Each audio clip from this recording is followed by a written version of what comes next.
विश्वासरूपिणं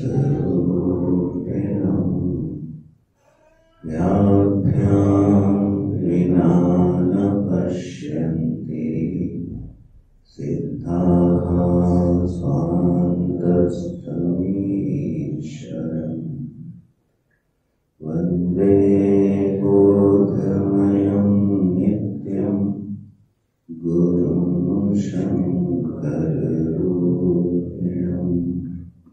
यमाश्रितो हिमग्रोपि चन्द्रः सर्वत्र वन्द्यते। ॐ सच्चिदानन्दस्वरूपाय परमात्मने नमः।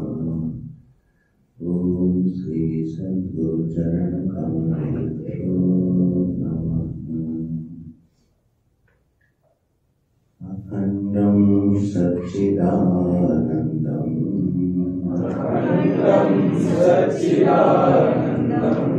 अवाङ्मनसगोचरम् आत्मानमखिलाधारम् आश्रयेभीष्टसिद्धये अर्थतोऽप्यद्वयानन्दा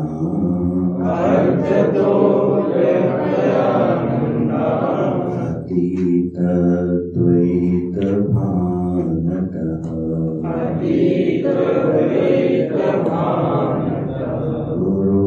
गुरुनाराध्य वेदान्त सारं वक्ष्ये यथामतिः।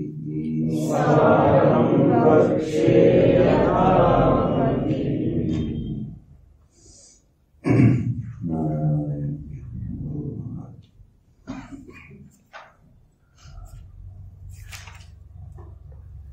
पृष्ठ संख्या 259 पे 259 पे पाठ करते हैं।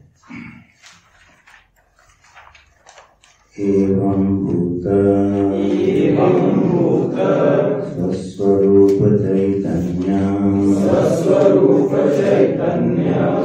साक्षात्कार पर्यन्तं श्रवण मनन निधिध्यासन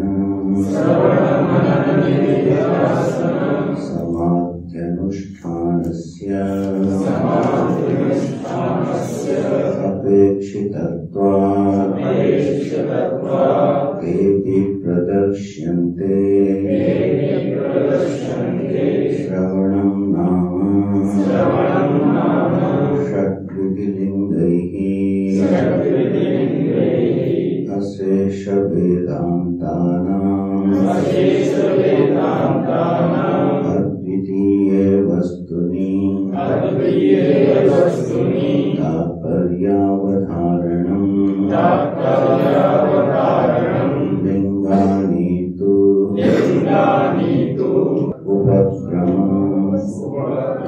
उपसंहार अभ्यास अपूर्वता फल अर्थवादो उपपत्ति आख्यानि लिंगानि तु उपक्रमोपसंहाराभ्यासा पूर्वता फलार्थवादोपपत्त्याख्यानि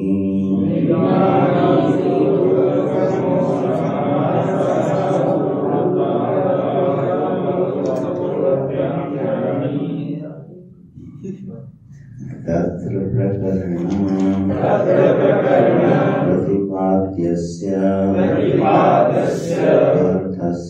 अर्थस्य तदा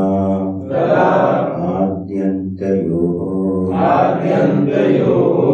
उपपादनम् उपसंहारौ यथा छान्दो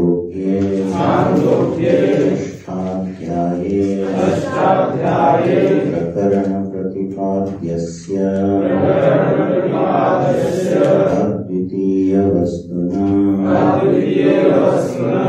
एकमेवाद्वितीयम् इत्यादौ ऐतदात्म्यमिदं सर्वम् विद्यन्ते च प्रतिपादनम्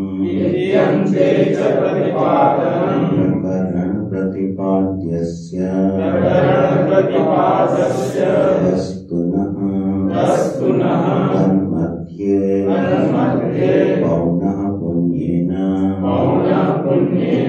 प्रतिपादनमभ्यासः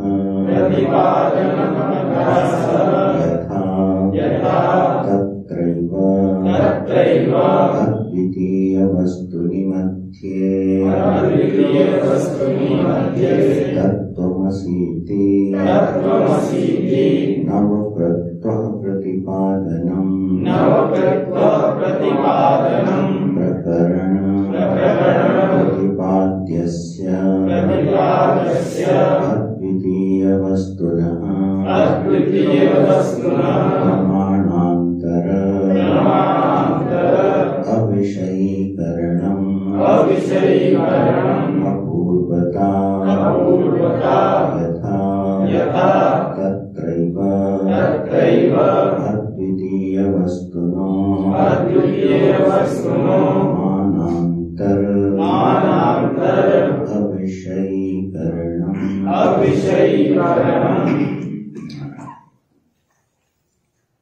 तो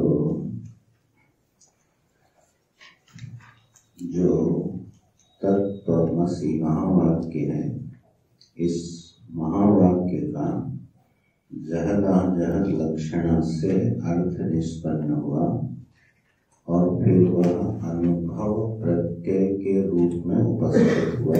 अहम ब्रह्मास्मि। तत्त्वमसि महावाक्य का जब शोधन होता है तो उसका पर्यवसान काम होना चाहिए अहम ब्रह्मास्मि। त्वं ब्रह्मासि। यह जो अपरोक्षता है, यह जो परोक्षता है, वह सही अर्थ निष्पन्न नहीं है। तत्त्वमसि महावाक्य अहम ब्रह्मास्मि में पर्यवसित होता है। फिर यह अहम ब्रह्मास्मि महावाक्य प्रत्यय के रूप में उपस्थित होता है, वृत्ति के रूप में उपस्थित होता है। तो यह वृत्ति अहम ब्रह्मास्मि, नित्योहम, शुद्धोहम, बुद्धोहम, चैतन्योहम, अद्वितीयोहम, अजान्माहम, यह जो वृत्ति बनती है, प्रत्यय बनता है, इसका विषय जो है वह ब्रह्म है, ब्रह्म वस्तु है। तो घटाकार वृत्ति से भिन्न ब्रह्माकार वृत्ति होती है। इसका हम लोगों ने कल निरूपण किया था, उसको स्मरण रखना। घटाकार वृत्ति में जो घटक ज्ञान है, उसमें वृत्ति व्याप्ति भी है और फल व्याप्ति भी है। लेकिन ब्रह्माकार जो वृत्ति बनती है, उसमें वृत्ति व्याप्ति तो है, लेकिन फल व्याप्ति नहीं है। वह दृष्टांत याद रखना। घट के अंदर पुष्प है, तो उस पुष्प को देखने के लिए पहले घट को हटाया गया और फिर टॉर्च की रोशनी से पुष्प को देखा गया। तो दंड से घट को हटाया और फिर टॉर्च से पुष्प को देखा। तो घटाकार वृत्ति क्या करती है? घट संबंधी जो अज्ञान है उसको हटाती है। ये घटाकार वृत्ति हो गई, वृत्ति व्याप्ति हो गई। फिर अयम घटः, ये ज्ञान जो हुआ, यह ज्ञान कहाँ से आया? जो चिदाभास है, चित प्रतिबिंब पूर्वक चैतन्य जब आभासी होकर अहम के रूप में उपस्थित होता है, वह अपने प्रकाश से, क्योंकि वो ज्ञान की अभिव्यक्ति है अहम, तो अहम अपने प्रकाश से घट के अंदर जो रखा हुआ पुष्प है, उस पुष्पाकार वृत्ति को प्रकाशित कर देता है तो यह पुष्प है, ऐसा ज्ञान हो जाता है। ब्रह्माकार वृत्ति में क्या है? उसी घट के अंदर दीपक रखना है। तो जब घट को हटाया तो अब वह दीपक स्वयं प्रकाश है, इसलिए उसको प्रकाशित करने के लिए अहम रूपी फल व्याप्ति नहीं चाहिए। इस दृष्टांत का साम्यांश लेना। यह ब्रह्माकार वृत्ति क्या करती है? तद्गत अज्ञान का निवारण कर देती है। जो जीव में जीवत्व की अनुभूति है, परिच्छिन्नता की अनुभूति है, संसारी और सुखी दुखी होने की अनुभूति है, यह अज्ञान जनित है, अज्ञान रूप है। इसका प्रत्यय ने निवारण किया। मैं मरण धर्मा हूँ, इस प्रत्यय का निवारण करेगा मैं अजन्मा हूँ। मैं सुखी दुखी होने वाला हूँ, इस प्रत्यय का निवारण करेगा मैं आनंद स्वरूप हूँ। ठीक है, मेरा कभी जन्म नहीं हुआ है, मेरी कभी मृत्यु नहीं होगी। यह जो प्रत्यय बनेंगे ब्रह्म संबंधी प्रत्यय, ये हमारे चित्त की वृत्ति में विषय के रूप में ही उपस्थित होंगे। जब ये प्रश्न आए कि ब्रह्म तो अपरिच्छिन्न वस्तु है, तो वृत्ति ने उसको अपना विषय कैसे बना दिया? क्योंकि वृत्ति कभी भी अनंत को अपना विषय नहीं बना सकती है। तो स्वयं प्रकाश जो ब्रह्म वस्तु है, उसको वृत्ति ने अपना विषय बनाया है। ये वृत्ति उसको विषय बनाती है। निवारक प्रत्यय रूप ये वृत्ति होती है। जो अज्ञान के कारण हमको परिच्छिन्नता आदि अपने में भाषित हो रही हैं, उसका निवारण करते हुए ये वृत्ति का निर्माण होता है। तो तत्त्वमसि महावाक्य क्या कर रहा है? इस वृत्ति का मानो निर्माण कर रहा है। तो यहाँ वृत्ति व्याप्ति हो गई, लेकिन फल व्याप्ति नहीं है। क्यों? क्योंकि यहाँ अहम उस ब्रह्म को प्रकाशित नहीं करेगा। यह अहम अज्ञान का आवरण हटते ही उसी ब्रह्म के साथ एकीभूत हो जाता है। यही ब्रह्मानुभूति है। इसके दृष्टांत भी स्मरण रहनी चाहिए कि जैसे दर्पण में मुख दिख रहा है, तो दर्पण के टूटने पर वह प्रतिबिंबित मुख कहाँ चला गया? उसी बिंब के साथ एक रूप हो गया। दूसरा दृष्टांत था कि दीपक जो सूर्य की प्रभा को प्रकाशित करेगा, तो वह सूर्य की प्रभा को प्रकाशित नहीं करेगा, किंतु उसी प्रभा से अभिभूत होकर उसके साथ एक रूप हो जाएगा। उसी तरह से यह अहम परिच्छिन्न अहम ब्रह्म की ब्रह्मता को प्रकाशित नहीं करेगा, ब्रह्मत्व को प्रकाशित नहीं करेगा। अज्ञान का आवरण हटते ही यह अहम ब्रह्म के साथ एक रूप सिद्ध हो जाएगा, इसका विसर्जन हो जाएगा, बाध हो जाएगा। यही ब्रह्मानुभूति है। तो कल हम लोगों ने इस पर विशेष रूप से विस्तार से चर्चा करी थी, उसको स्मरण रखना। ये विषय बार बार अभ्यास करने के योग्य है। उसी से यह हमारी वृत्ति में सिद्ध होगा, सदता है। अब आगे आचार्य कहते हैं कि यह जो प्रक्रिया हमने बताई अहम ब्रह्मास्मि तक पहुंचने की, इसका साधन क्या है? तो एवं भूत स्वस्वरूप चैतन्य साक्षात्कार पर्यंत, इस प्रकार से जो वर्णन किया गया स्वस्वरूप चैतन्य, जो ब्रह्म चैतन्य है क्या है? स्वस्वरूप है। अपना जो स्वरूप चैतन्य ब्रह्म है, उसके साक्षात्कार पर्यंत जब तक वो ब्रह्मानुभूति न हो जाए, जीवत्व भंग न हो जाए, तावत पर्यंत क्या साधन करने चाहिए? श्रवण, मनन, निधिध्यासन और एक यहाँ आचार्य ने अतिरिक्त साधन जोड़ दिया, श्रुति भिन्न समाधि। ठीक, समाधि अनुष्ठान से अपेक्षितत्वात्, इनको 4 साधन की अपेक्षा है। माने जिसको ब्रह्मानुभूति जीवन में चाहिए वो क्या करे? श्रवण करे, मनन करे और निधिध्यासन करे। निधिध्यासन इस स्तर का हो कि उसको समाधि की संज्ञा प्राप्त हो जाए।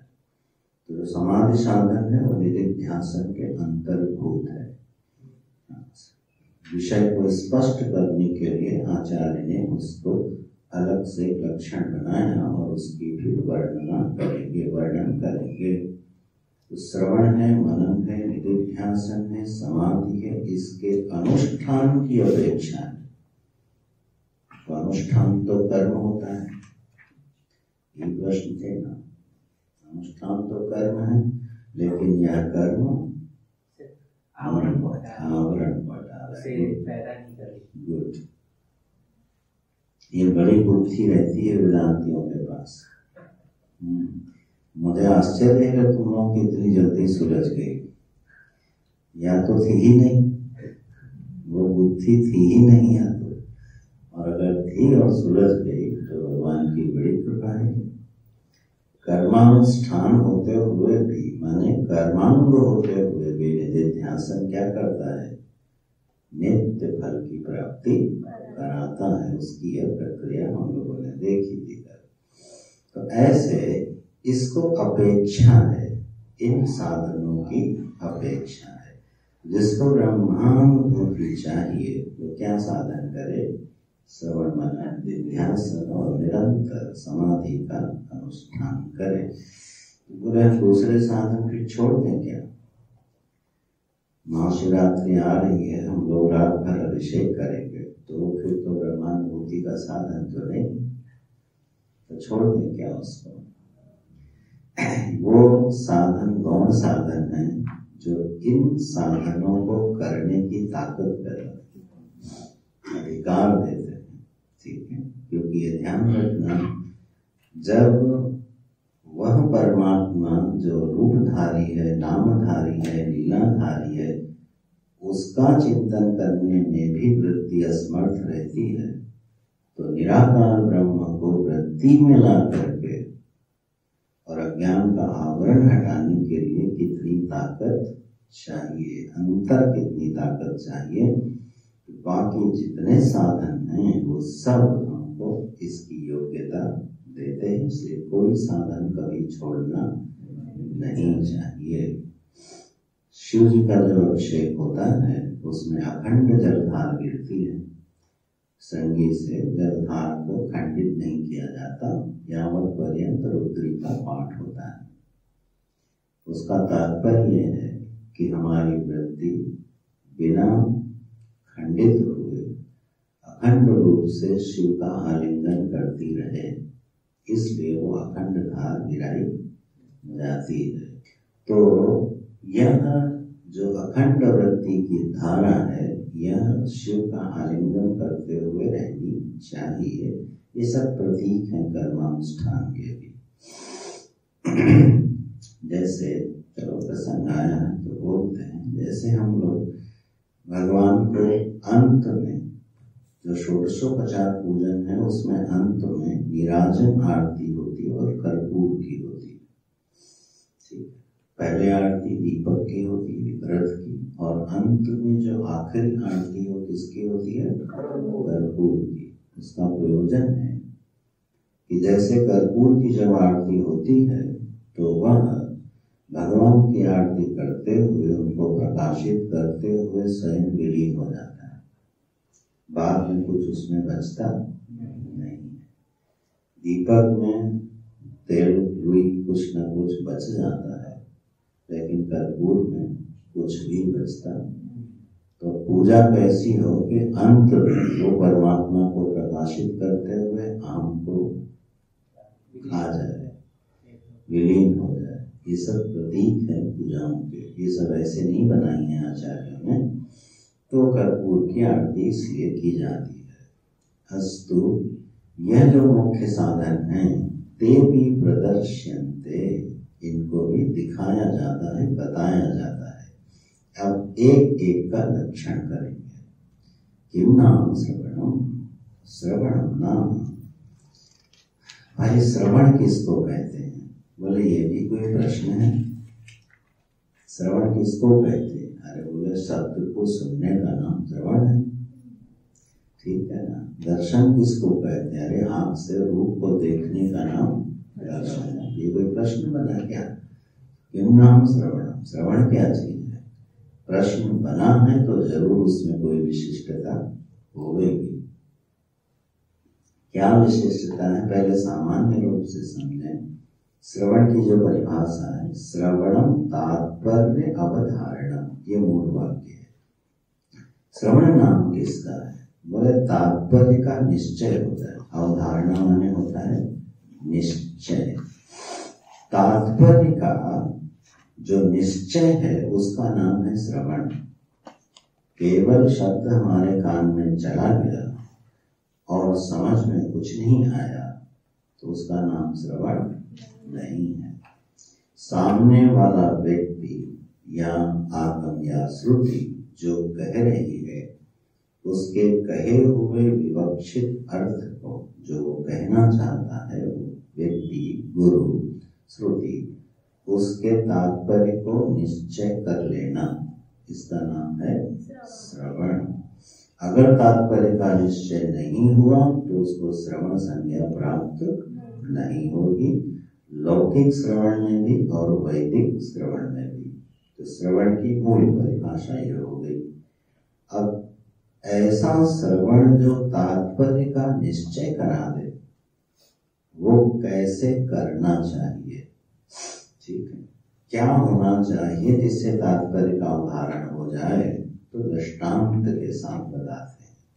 षड्विध लिंग ही, 6 लिंगों के द्वारा अशेष वेदांतानां, जितने भी वेदांत हैं और वेदांत संबंधी तात्पर्य हैं, अशेष वेदांतानां अद्वितीय वस्तुनि, अद्वितीय वस्तु में उसकी तात्पर्य की अवधारणा हो जाए।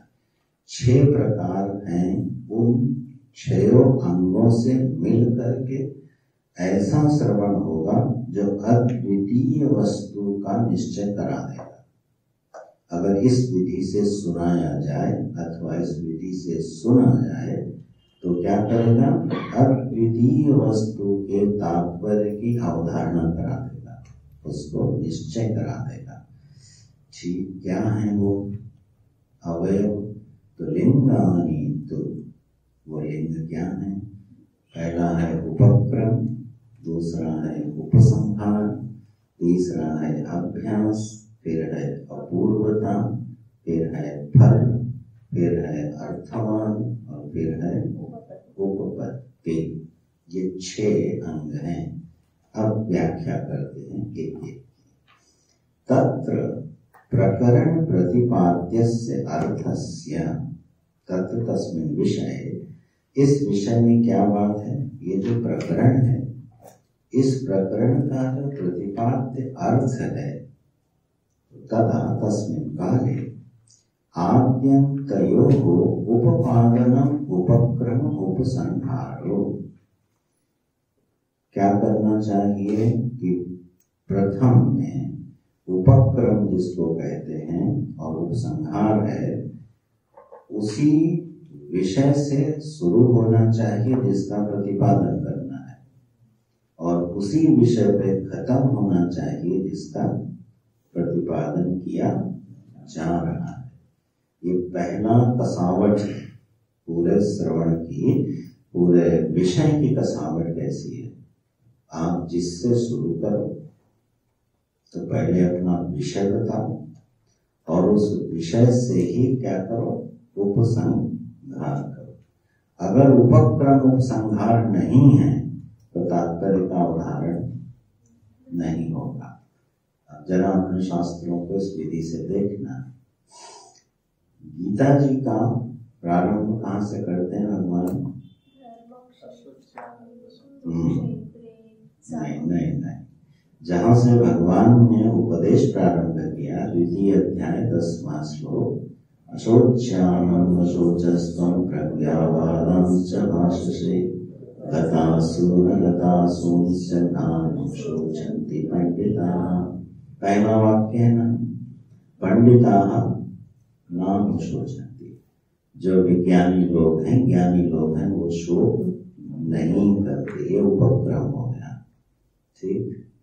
उपसंहार, सर्वधर्मान् परित्यज्य मामेकं शरणं व्रज अहं त्वां सर्वपापेभ्यो मोक्षयिष्यामि मा शुचः।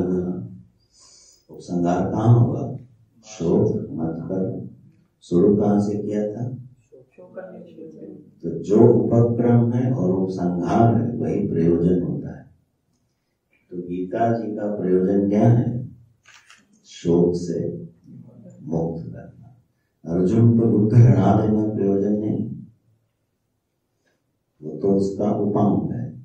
युद्ध लड़ो अथवा न लड़ो, क्योंकि अर्जुन क्षत्रिय है तो युद्ध लड़ाया। कोई ब्राह्मण अगर, कोई सन्यासी अगर दुखी होता और पूछता तो भगवान क्या कहते? उससे युद्ध लड़ाते नहीं। तो युद्ध लड़ाना, कर्म में प्रवृत्त करना या निवृत्त करना या उपासनाएं बताना या विराट का वर्णन करना, ये सब मूल प्रयोजन गीता जी के नहीं, अवान्तर प्रयोजन। क्यों? उपक्रम और उपसंहार एक ही है।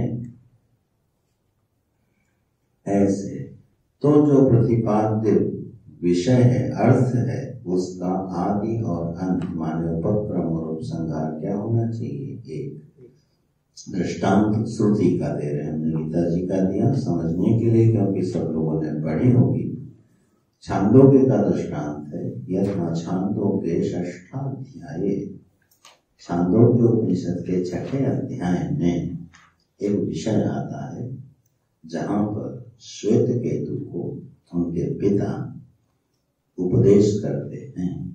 ठीक, तत्त्वमसि महावाक्य का उपदेश कहाँ प्राप्त है? छांदोग्य उपनिषद के 6ठे अध्याय में प्राप्त। किसने किसको सुनाया? श्वेत केतु को सुनाया। सुना उसने, सुनाया किसने? पिता का नाम क्या था? उद्दालक। क्या नाम था? उद्दालक। उद्दालक ऋषि ने श्वेत केतु को ये सुनाया। और कब सुनाया? जब वो गुरुकुल से लौटा और अकड़ से भरा हुआ था, अभिमान से भरा हुआ था। गुरुकुल गया, पढ़ा, विद्या अध्ययन किया और उसको क्या अभिमान हो गया? सर्वज्ञो हम, मैं सब विषयों को जानता हूँ। जब अपने घर लौटा तो उनके ऋषि तुल्य पिता ने देखा कि इसने विद्या को ठीक से समझा नहीं, अभिमानी हो गया। ठीक है, तो तुम लोग 40 ही दिन में जब लौट के जाना तो बहुत अकड़ वकड़ के मत जाना। ये सीखा है, ज्योतिष भी सीखा है, संस्कृत भी सीखा है, योगासन भी सीखा है। ठीक, नहीं तो एक ही मिनट में कोई न कोई विद्वान धरातल पे ला देगा। तो विद्या से विनय उत्पन्न होता है, अभिमान नहीं। तब जाके श्वेत केतु की अकड़ देख ली, उनके पिता ने अभिमान देख लिया। तो एक ही प्रश्न पूछ लिया, अरे श्वेत केतु, क्या तुम उस विषय को जानते हो जिसको जानने के बाद कुछ भी जानना शेष नहीं रहता? तस्मिन्नो भगवो विज्ञातेदं सर्वमिदं विज्ञानं भवति। कौन सा वो विषय? अब वो श्वेत केतु तो पहले ही प्रश्न में ढेर हो गए, सारा अभिमान खत्म हो गया। बोले पिता मैं इस बात को नहीं जानता। यह प्रसंग है छांदोग्य उपनिषद में, उसका दृष्टांत लिया। तो प्रकरण प्रतिपाद्यस्य अद्वितीय वस्तुना, वहां अब उद्दालक ऋषि को क्या बोध कराना है? अद्वितीय आत्मा का। तो शुरू कहाँ से किया? एकमेवा अद्वितीयम, एकम एव अद्वितीयम।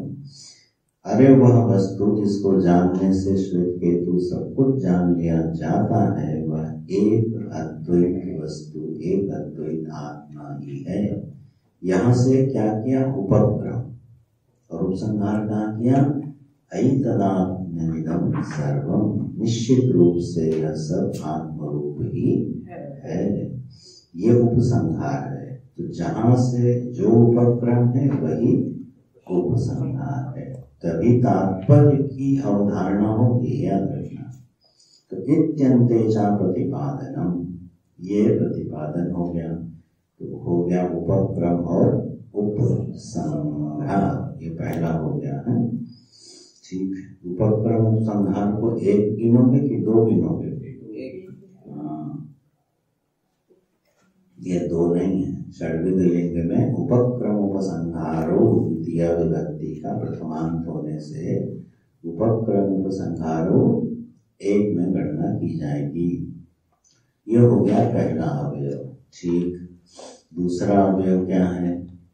प्रकरण प्रतिपाद्यस्य वस्तुनः तन्मध्ये पौनः पुण्येन प्रतिपादनम अभ्यासः। दूसरा है अभ्यास। बोले अभ्यास क्या चीज है? बोले उसी प्रकरण का जो प्रतिपाद्य वस्तु है उसी को बीच बीच में पुनः पुनः बताते रहना, बार बार उसका स्मरण कराते रहना। इसको क्या बोलेंगे? अभ्यास।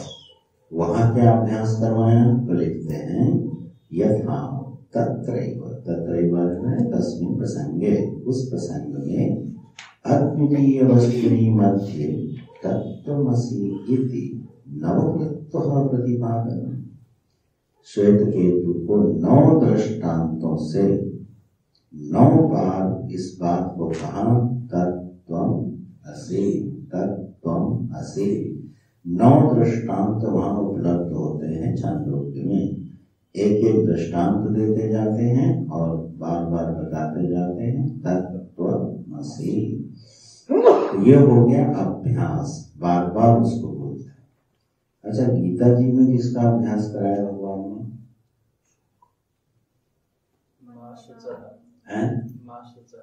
हाँ, माँ शुचा का अभ्यास कराया है।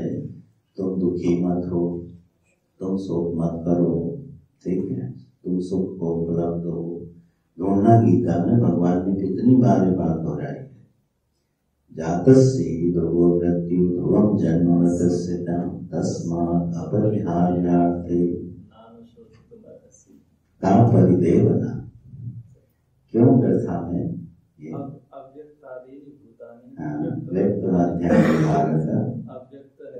ये तत्र का परिदेवना। और इसमें क्या है? जातस्य हि ध्रुवो मृत्यु ध्रुवं जन्म मृतस्य च तस्मात् अपरिहार्यर्थे न त्वं शोचितुमर्हसि, नैवं शोचितुमर्हसि। गुड। तो देखो क्या कह रहे हैं, नैवं शोचितुमर्हसि। अगर तुम अपने को जीव भी मानते हो तो भी यार शोक ना करो, ठीक? क्योंकि जो जन्मा है वो मरेगा और जो मरा है वो जन्मेगा। तो काहे रो यार, मां सोचा शोक मत करो। ऐसे कई बार भगवान ने ये बात कही है कि शोक नहीं करो, शोक नहीं करो। यह अभ्यास है गीता जी का। अच्छा, तो यहाँ 9 बार नवकृत्वः प्रतिपादन अभ्यास। यह हो गया दूसरा अवयव। पहला है उपक्रम उपसंहार, दूसरा है अभ्यास, तीसरा यथा तत्रैव। इसी प्रकार से उसी प्रसंग में अद्वितीय वस्तुनि, आचार्य हो गया प्रकरण प्रतिपाद्यस्य अद्वितीय वस्तुना प्रमाणांतर अविषयीकरणम अपूर्वता। तीसरा अवयव है अपूर्वता। अपूर्वता क्या होती है? अपूर्वता उस प्रसंग में यह है कि जिस प्रमाण से ब्रह्म की अद्वैता का बोध करा रहे हैं उस प्रमाण के अतिरिक्त वो अन्य किसी प्रमाण का विषय नहीं बन सकता। ये उसकी क्या है? अपूर्वता है। ठीक है, समझ में आया कि नहीं आया? जिस प्रमाण से पहले दिन का याद है कि सब स्लेट साफ, पहले 2 दिन हम लोगों ने प्रमाण विचार किया था। असाधारण कारणम प्रमाणम। ठीक है, जैसे नेत्र जब रूप को देखते हैं तो उसमें असाधारण कारण कौन है? रूप के ज्ञान में नेत्र। त्वचा से तो नहीं देखा जाता, हाथ से तो नहीं देखा जाता, कान से तो नहीं देखा जाता। रूपक ज्ञान में असाधारण कारण है नेत्र। असाधारण कारण कौन है? प्रकाश मन है और खींचो कितने साधारण कारण हो सकता है? प्रकाश है, मन बुद्धि एक में शामिल कर दो, दो हो गए साधारण कारण। और कोई है? वो पुष्प जिसे देखा जा रहा है, वो विषय। तो विषय का इससे कोई विषय कारण नहीं है, विषय तो प्रमेय है। विषय का तो ज्ञान ही हो रहा है। कारण माने साधन कौन से? तो रूपक ज्ञान में साधन है नेत्र। अच्छा, अंधेरा हो तो भी नहीं दिखता, तो प्रकाश भी साधन हो गया। अच्छा, पीछे मन न हो, प्रकाश भी हो, नेत्र भी और मन न हो तो भी नहीं दिखता, तो इसका मतलब मन भी कारण हो गया। ठीक। एक और है जो न्यायिक तो बाल की खाल खींचते हैं ना, उस विषय का नेत्र के साथ सम्यक दूरी, जो दूरी है, अगर वो बहुत दूर होगा तो भी रूपक ज्ञान सही नहीं होगा। अत्यंत आंख में घुस जाए आके तो भी रूपक ज्ञान नहीं होगा। तो जो दूरी है उसको भी उन्होंने कारण माना। ठीक है, अस्तु कहने का मतलब है असाधारण कारण क्या है? नेत्र। इसी तरह अद्वितीय वस्तु के प्रतिपादन में असाधारण कारण क्या है? श्रुति प्रमाण। लेकिन अब हम लोग ये कह सकते थे महावाक्य असाधारण कारण है। जब इसकी और मीमांसाएं कभी हम लोग कृपा हुई, देखो श्रुति का प्रतिपाद्य विषय जो है वो तो बहुत सारे हैं।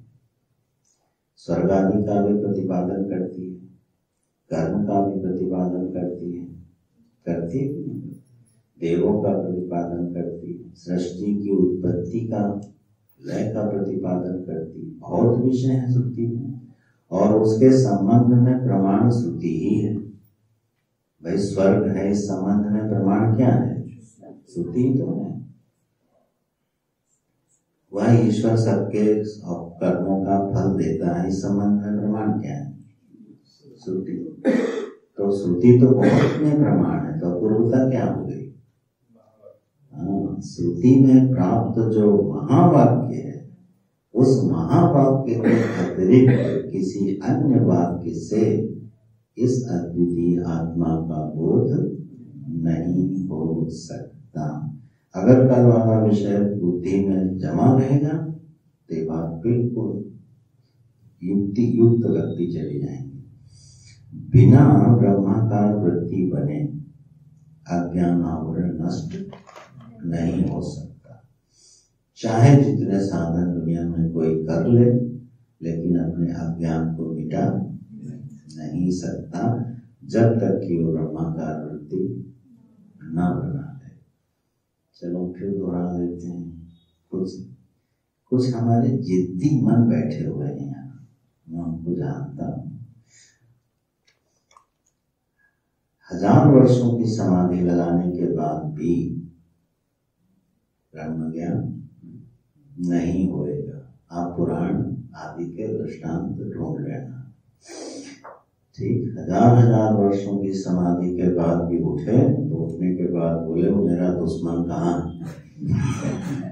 ढूंढो, उसको पीटना है। 1000 वर्ष की समाधि लगा के उठे था, ठीक, और उठते किसको ढूंढे? दुश्मन को। इसका मतलब अज्ञान और समाधि ने नष्ट। समाधि अज्ञान का लय करती है, नाश नहीं करती। ब्रह्माकार वृत्ति एक ऐसी वृत्ति है जो अज्ञान का आवरण हटाती है और स्वतः प्रकाश ब्रह्म को उपलब्ध करा देती। तो ये अपूर्वता हो गई कि नहीं हो गई?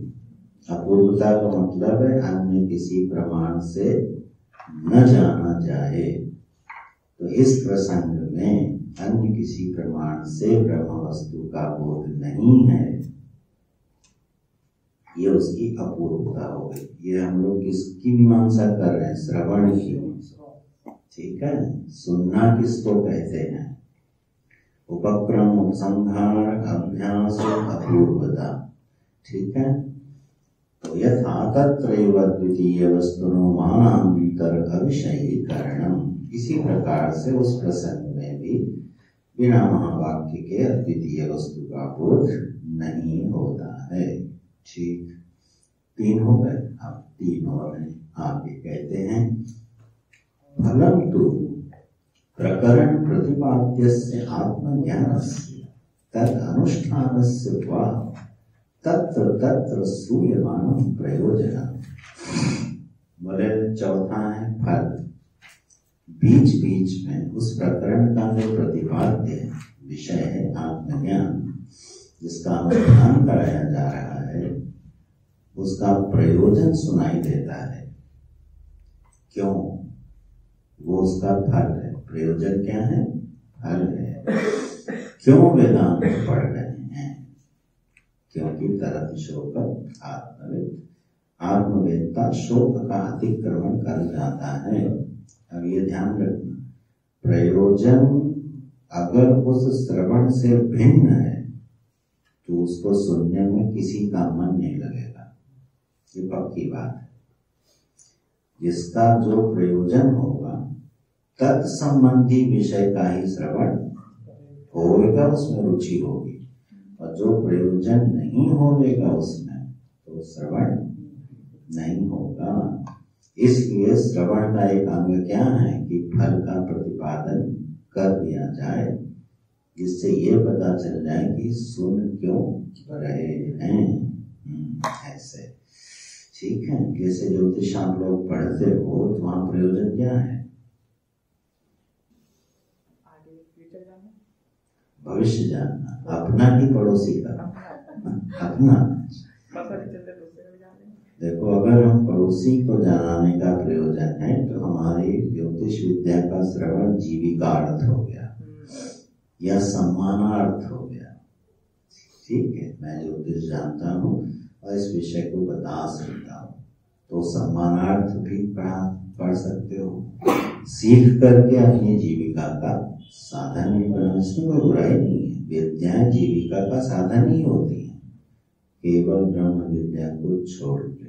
याद रखना, वेदांत और गीता को भी पढ़ाना दक्षिणा के चक्कर में नहीं, ये जीविका का साधन। ब्रह्म विद्या कभी जीविका का साधन नहीं बननी चाहिए। अच्छा, तो प्रयोजन बिल्कुल स्पष्ट होना चाहिए कि हाँ, मैं एक अमर अविनाशी जीवन में प्रवेश कर जाऊंगा, अज्ञान को ध्वंस कर दूंगा इसके श्रवण से। ये हो गया फल। तो इसका उल्लेख होता है कि ये चौथा अवयव हो गया, अंग। उस प्रसंग में ये बात कहाँ आई है? तो कहते हैं यथा तत्र आचार्यवान पुरुषो वेद तस्य तावत् एवं चिरं यावत् न विमोक्षे अथ संपत्स्य। अरे आचार्यवान पुरुषो वेद, जो आचार्यवान पुरुष होता है वही जानता है। इस ब्रह्म विद्या को कौन जानता है? जो आचार्यवान। गुणवान न वेद, धनवान न वेद। हाँ, धनवान होते हुए आचार्यवान तो सवेद। धन है या नहीं इससे मतलब नहीं, गुण है कि नहीं इससे मतलब नहीं। श्रुति क्या कह रही है? आचार्यवान। और दुर्भाग्य जीवन में क्या होता है? गुणवान है, धनवान है, संपत्तिवान है, शरीरवान है, यशवान है, ठीक है, लेकिन आचार्यवान नहीं है। तो इसलिए आचार्य नहीं है तो फिर इसका ज्ञान। इस बात से क्या करें? परंपरा की परंपरा का स्मरण करा रहे हैं। आचार्यवान पुरुषो वेद तस्य तस्य पुरुषस्य तावत एवं चिरम, तभी तक उसका अज्ञान शेष है जब तक वो इसको जानता नहीं है, और इसको जैसे ही जानता है अथ संपत्स्य वह ब्रह्म के साथ एकीभूत हो जाता है। ये बता दिया प्रयोजनम इत्यादि वस्तु ज्ञानस्य अद्वितीय वस्तु ज्ञानस्य तत्प्राप्ति प्रयोजनम श्रूयते। यह प्रयोजन सुना जाता है। यहाँ एक शब्द आया है चिरम। चिरम माने होता है भाविक और सुभाष में तो कोई एक बता ही सकता है। चिरम है न चिरेणाधिगच्छति। क्या है? चिरम माने होता है विलंब। ठीक है, चिरम माने एक अर्थ होता है विलंब। तो ना चिरेण जब श्रुति और गीता जी बोलते हैं माने शीघ्र ही। ना चिरेणाधिगच्छति, अरे अर्जुन तुम यह बड़े शीघ्र ही प्राप्त कर लोगे। तो अचिरम माने अविलंबम, तो चिरम माने विलंब। तो बस उतना ही विलंब है जब तक उसके जीवन में आचार्य नहीं आया और उसने महावाक्य का श्रवण नहीं किया, और ऐसा सुनते ही अथ संपत्ति उसको अद्वितीय वस्तु का बोध हो जाता है। ये क्या हुआ? प्रयोजनम फलम। फलम श्रूयते, ऐसा फल भी उसमें बताया गया है। ठीक, 4 हो गए। अब आया 5वां प्रकरण प्रतिपाद्यस्य तत्र तत्र प्रशंसनम अर्थवादः। जब वक्ता इस विषय को सुना है तो बीच बीच में उसकी महिमा का भी गान करता रहे। इसको बोलते अर्थवाद। ये सब ध्यान रखना। प्रशंसनम अर्थवाद, वो प्रशंसा करते हैं बीच बीच में। जो विषय पढ़ाया जा रहा हो, सुनाया जा रहा हो, तो श्रुति क्या करती है? बीच बीच में उसकी प्रशंसा। और कई बार तो इतनी कर देती है कि बुद्धि चकरा जाएगी। ठीक, यामिमां पुष्पितां वाचं, है ना, प्रवदन्ति अविपश्चिताः। जब यज्ञों का वर्णन करती है श्रुति और स्वर्गों का वर्णन करती है, सुनो क्या आनंद है। हाँ, ना अन्यत् अस्ति इति वादिनः। यहाँ तक बोल देते हैं भगवान, अरे अरे स्वर्ग से बड़ा कोई प्रयोजन नहीं है।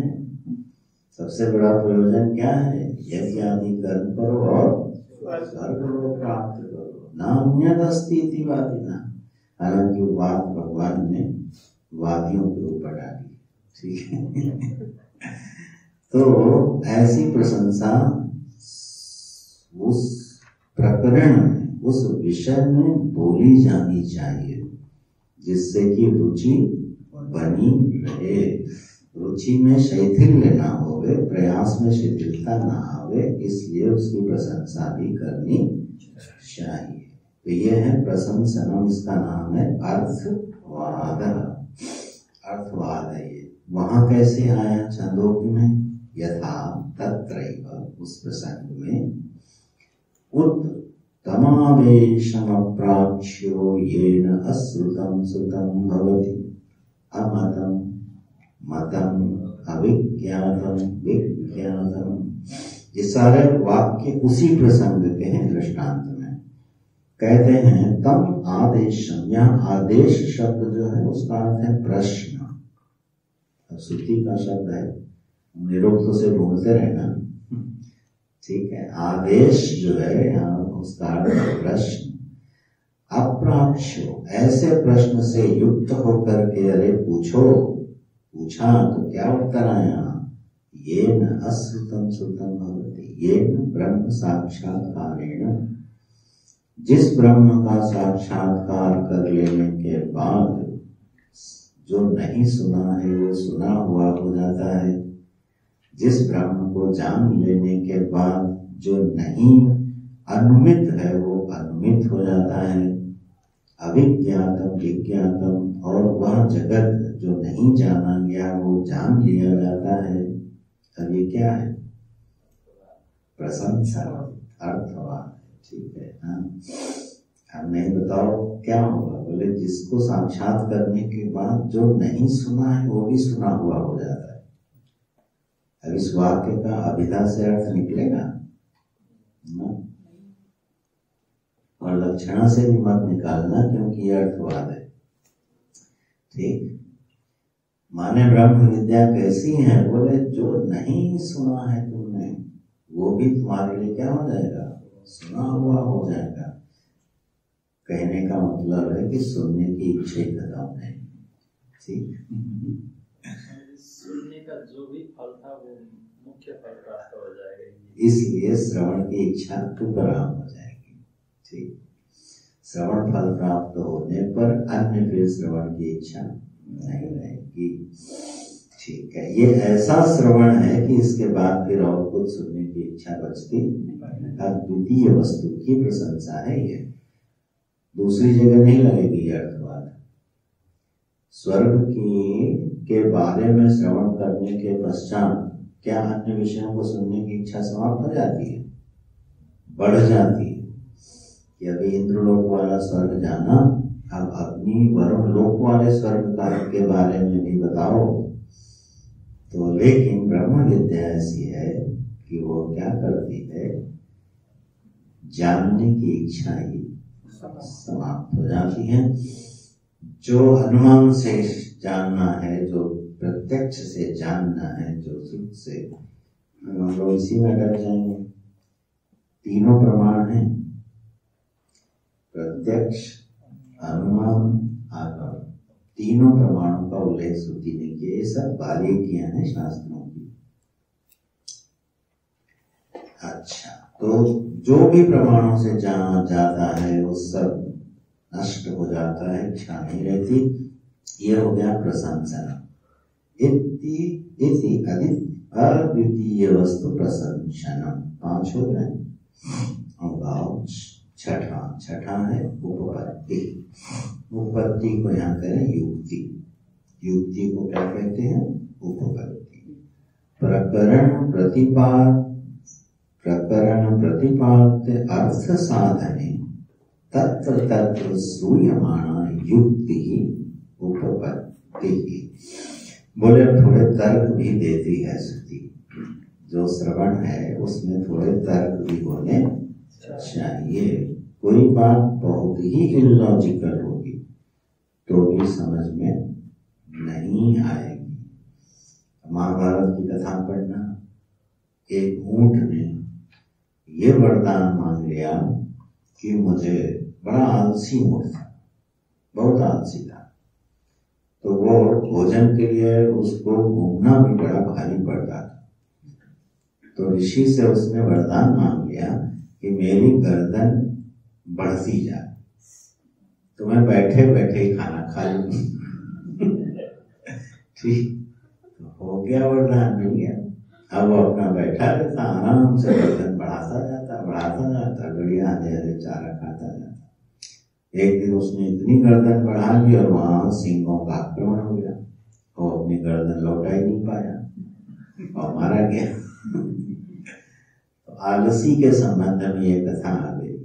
अब ये युक्ति लगाने लगा, गर्दन कैसे बढ़ती है? युक्ति उपपत्ति श्रुति देती है, वेद भी देते हैं, श्रुति भी देती है समझाने के लिए। तो जब भी श्रवण होवे तो उसमें ये छठा अंग युक्ति भी होना चाहिए। क्या है इस प्रसंग में युक्ति? क्या है? यथा तत्र यथा सौम्य एकेन मृत्पिंडेन सर्वं मृण्मयं विज्ञातं स्यात् वाचारम्भणं विकारो नामधेयं मृत्तिकायतेव सत्यम। ये युक्ति है इस प्रसंग में। हे सौम्य, किसके लिए संबोधन है? श्वेत केतु के लिए। बोलना चाहिए था हे उद्दंड, बोलना चाहिए था ना। अभिमानी बालक होकर लौटा है तो पिता को क्या बोलना चाहिए था? हे उद्दंड बालक सुनो, है कि नहीं? उपदेश जब दिया जाता है, ठीक। हमारा नाम गुरु जी ने ध्रुव रखा, बाद में बोले तुम बहुत विचरण करते हो इसलिए तुम्हारा नाम ध्रुव रखा है, माने स्थिर हो, ठीक, बहुत घूमते हो इसलिए ध्रुव नाम दे दिया जाएगा। तो क्या करोगे? थोड़ा बैठोगे शांति से। तो युक्तियां हैं ये। तो हे सौम्य, माने हे उद्दंड बालक, तुम क्या हो जाओ? सौम्य हो जाओ। इसलिए सौम्य, हे सौम्य, जिस तरह से एक मिट्टी का जो पिंड होता है उससे जो भी बनता है वो सब क्या होता है? मिट्टी में ही होता है। इसलिए जो कार्य है मिट्टी से बना, जो घटपट घटादि कार्य है, वो सब के सब नाम मात्र के हैं। विकारो माने कार्य, सब नाम मात्र के हैं। मिट्टी ही सत्य है। मृत्तिका से बने जितने पात्र हैं वो सब क्या हैं? नाम मात्र के हैं। इसमें युक्ति क्या है?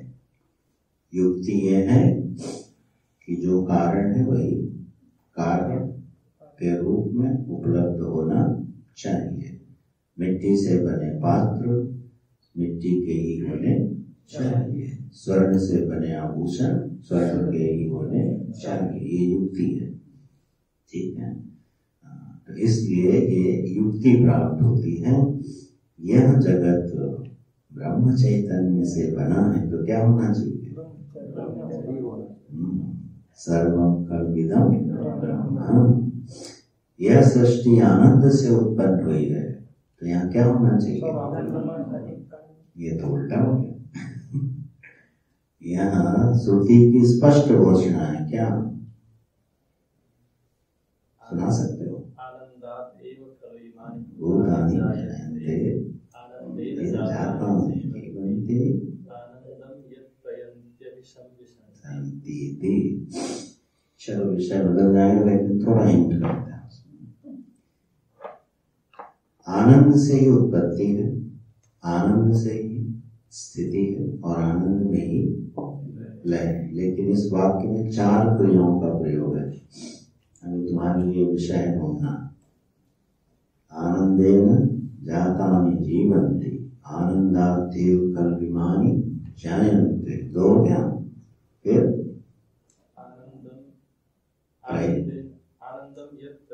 प्रयन्ति, फिर अभिसंविशन्ति। 4 क्रियाएं हो गई ना। तो चौथी क्रिया का विनियोग कहाँ करोगे? इस पर विचार करना। ये सृष्टि आनंद से आती है, आनंद में स्थित रहती है और आनंद में लीन हो जाती है। इसलिए क्या होना चाहिए? यहाँ आनंद के अतिरिक्त और कुछ नहीं होना। ये युक्ति है। इस युक्ति का आश्रय दिया था ऋषि ने विचार करने के लिए। तो ऐसी यहाँ युक्ति प्राप्त हो गई। ये हुआ उपपत्ति, छठा, ठीक है। तो श्रवण के 6 अंग पूरे हो गए। उपक्रम, उपसंहार, अभ्यास, फिर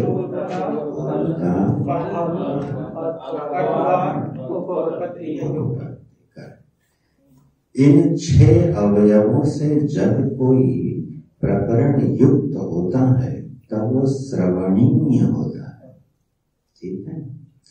तो माने जब कोई विषय किसी को समझाना हो, सुनाना हो तो क्या करना चाहिए? इन 6 अंगों का योग होना चाहिए। तो प्रवचन करते समय जब प्रवचन की तैयारी करना तो अपने विषय में 6 चीजों को डालना, समझे? 6 चीजों को डाल के जब बोलोगे तो सामने उदट मूर्ख मंद बुद्धि भी होगा तो भी समझ जाएगा, ठीक है। ऐसे समझाने की कला आती है। अस्तु, ये तो मैं अवान्तर बात कह रहा हूँ। श्रवण जो है, जो ब्रह्मास्मि महावाक्य का साक्षात्कार पर्यंत जो साधन है, सबसे प्रमुख साधन क्या है? श्रवण। श्रवण से ही ये ज्ञान होता है। इन 6 अंगों से युक्त श्रवण होना चाहिए। दूसरा मननम तो, अब उसके बाद मनन होना चाहिए। मननम तो श्रुतस्य अद्वितीय वस्तुना वेदांत अनुगुण युक्तिभिः अनुवर्तम अनुचिंतनम। बस छोटी सी परिभाषा दे दी। मनन किसको कहते हैं? जब हमने श्रवण किया, श्रवण करने के उपरांत या श्रवण काल में ही जो प्रश्न उपस्थित हुए, ठीक, उन प्रश्नों का युक्तियों से निवारण करते हुए मूल विषय का चिंतन करना, इसका नाम है मनन। इसमें सावधानी है, क्या आएगी? मान लो हमने कोई विषय सुना और हमको उसमें प्रश्न आ गया, ठीक है।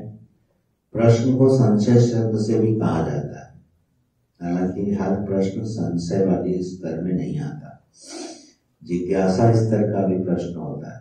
जिज्ञासा और संशय में अंतर है।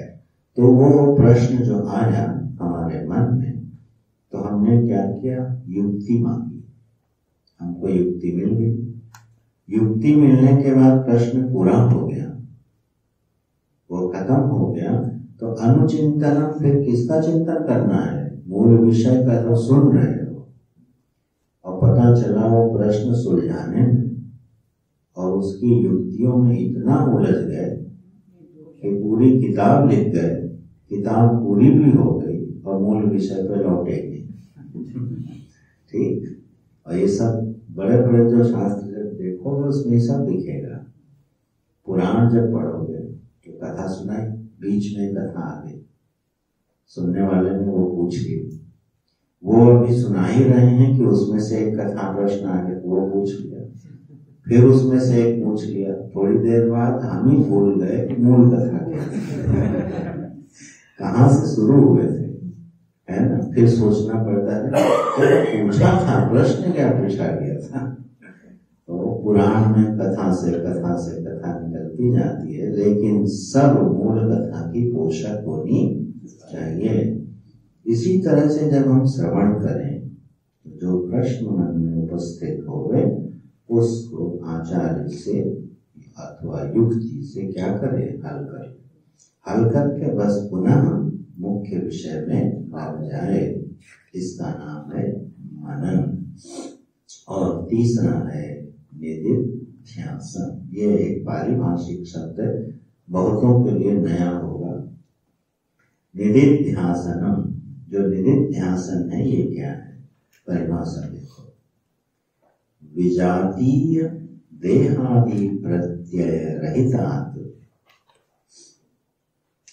रहित अद्वितीय वस्तु सजातीय प्रत्यय प्रभाव निदिध्यासनम, ऐसे परिभाषाएं बनाई जाती हैं।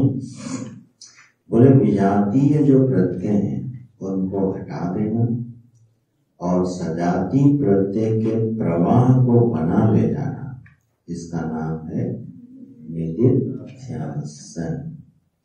इसी की साधक को जरूरत रहती है। वेदांत के साधक को, मोक्ष के साधक को,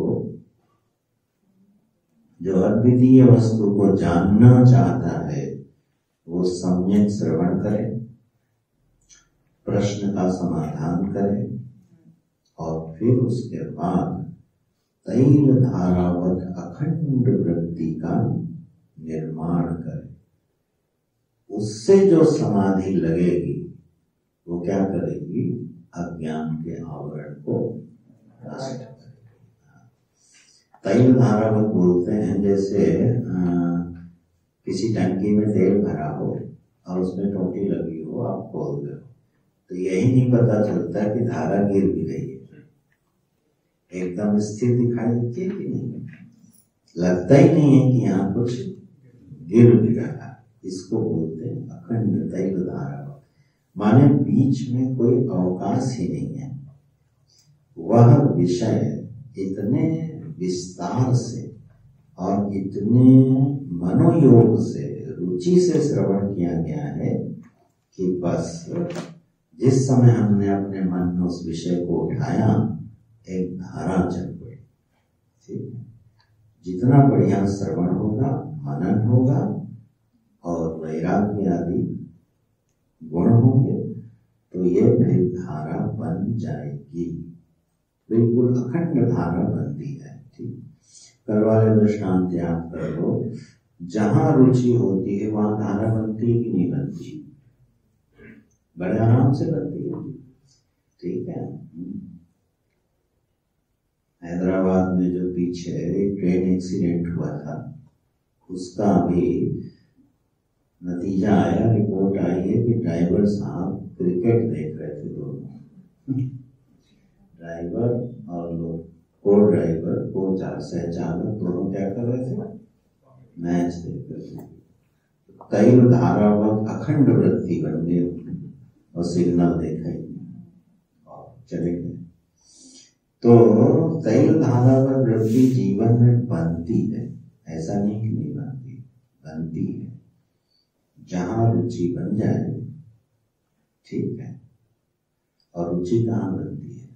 जहां बड़े महान प्रयोजन की सिद्धि होने वाली हो। तो अगर हम लोगों के मन में, जिज्ञासुओं के हृदय में ये बात बैठ जाए कि अद्वितीय वस्तु का अगर ज्ञान हो जाए तो यह जीवन धन्य हो। ये प्रयोजन जब स्थिर होता जाएगा तो श्रवण में खूब मन लगेगा। जो प्रश्न आएंगे उनको सुलझाने में खूब मन लगेगा और बस उसी में जब डूब जाओगे तो तैल धारावत एक व्यक्ति बन जाएगी। इसके लिए चाहिए सत्संग, आचार्य, श्रवण, सम्यक श्रवण, निरंतर वो वृत्ति चाहिए। बताओ, ये सब भगवान की कृपा के बिना हो सकता है? कभी नहीं हो सकता, असंभव है।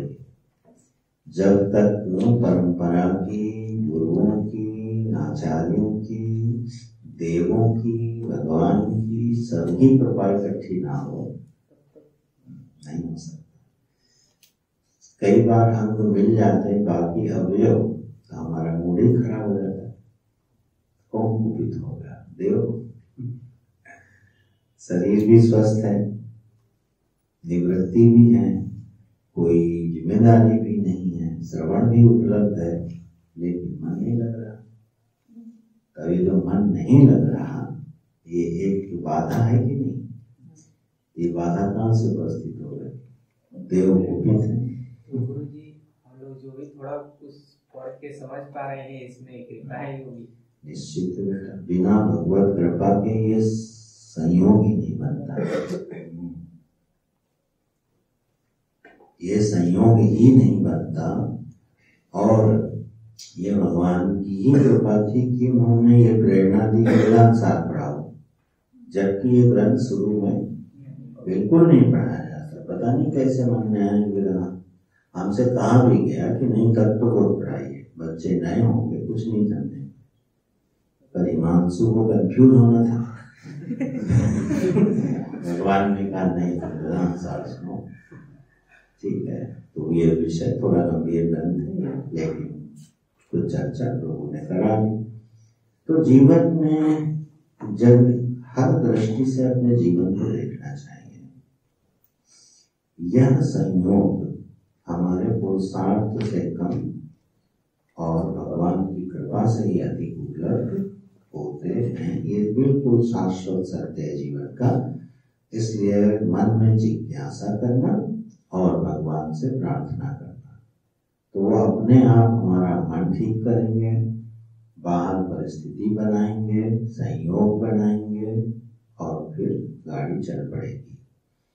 इस तरह से निदिन ध्यान तक पहुंचा जाता है।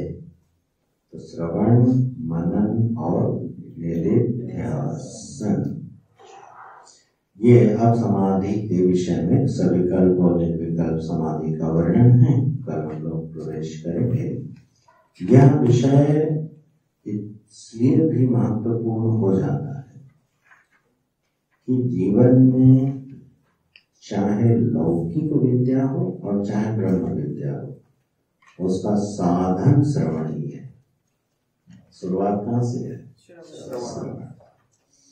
कोई भी विद्या लौकिक हो चाहे श्रवण से ही उसका प्रारंभ है। विद्या और कला में क्या अंतर होता है?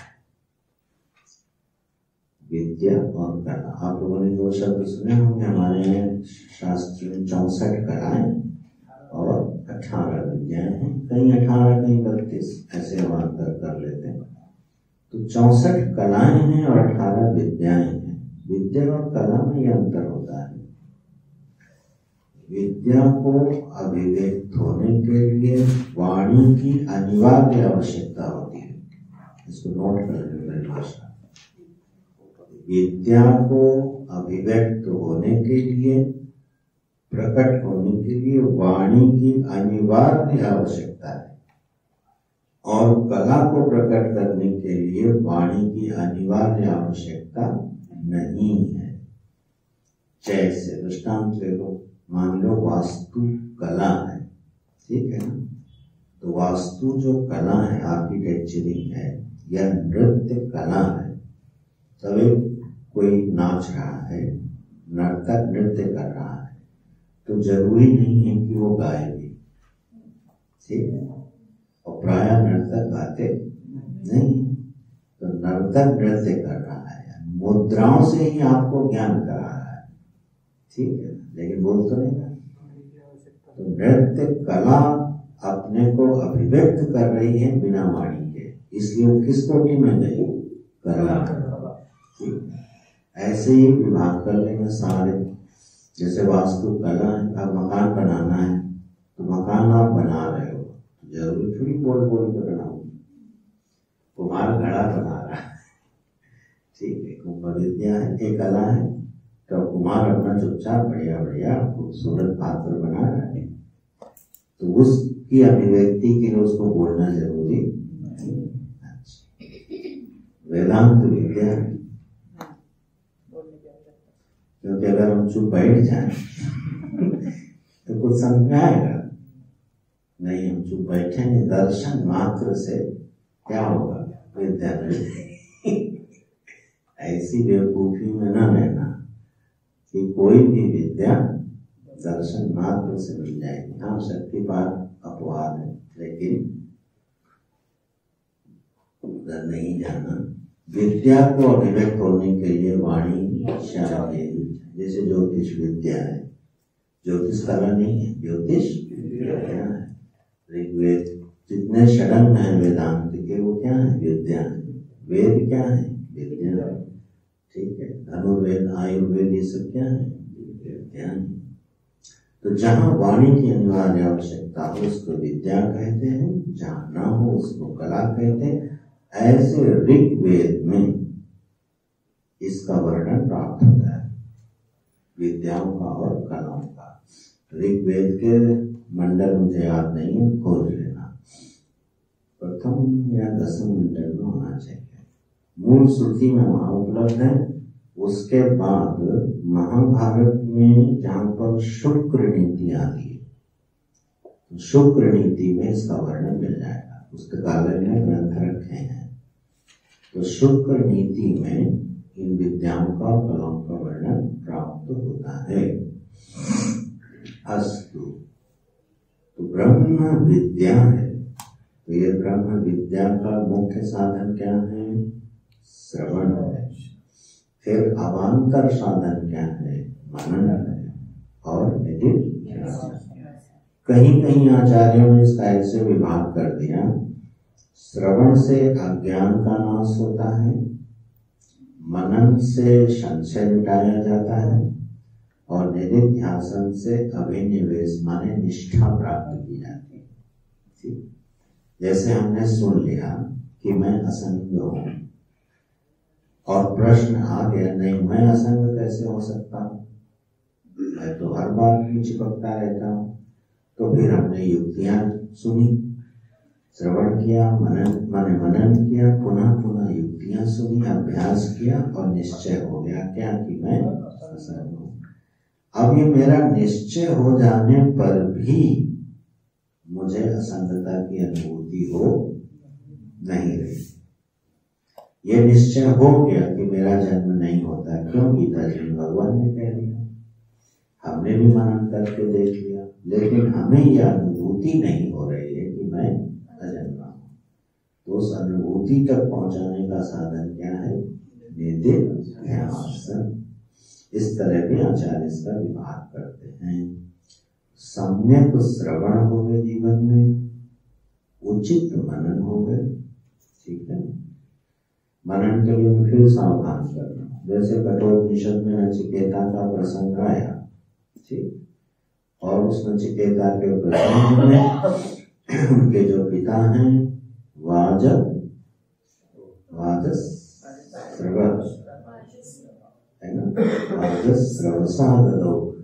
वाजस्रवस जो उनके पिता हैं, उन्होंने उसको कहा मैंने तुम्हें यम को दान दिया, और वो नचिकेता यम के पास चले गए।